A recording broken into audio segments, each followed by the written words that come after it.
Hi అండి. Half kilo చికెన్‌తో ఎవరైనా ఈజీగా, టేస్టీగా చేసుకొని అన్నంలో తింటే భలే బావుందండి. ఇలా చేసి చూడండి.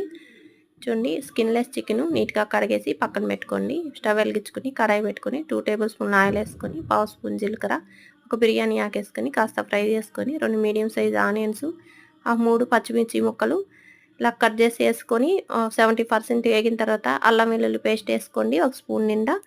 ఇప్పుడు అది పచ్చివాసన పోయేంతసేపు బాగా ఫ్రై చేసుకొని, ఇప్పుడు చికెన్ ముక్కలేసేసి, రుచికి తగినంత కల్లుప్పేసి, పావు స్పూన్ పసుపేసి, ఒకసారి అంతా బాగా కలుపుకొని పైన ప్లేట్ పెట్టి, ఒక 10 నిమిషాల సేపు మీడియం ఫ్లేమ్‌లో ఉడికించండి. కాస్త బాగా ఉడికిన తర్వాత ఒక్క టమోటా అండి చిన్న ముక్కలు కట్ చేసేసుకొని, ఒక రెమ్మ కరివేపాకేసి ఒకసారి కలుపుకొని, తర్వాత 2 స్పూన్లు కారం వేసుకోండి. అలాగే ఒక స్పూన్ ధనియాల పొడి, పావు స్పూన్ జీలకర్ర పొడి వేసుకొని, ఒక గ్లాస్ వాటర్ పోసి కూర దగ్గర పడేంత వరకు 20 నిమిషాల సేపు మీడియం ఫ్లేమ్‌లో ఉడికించాను. ఉడికిన తర్వాత కొంచెం కొత్తిమీర, గరం మసాలా ఏసుకోండి.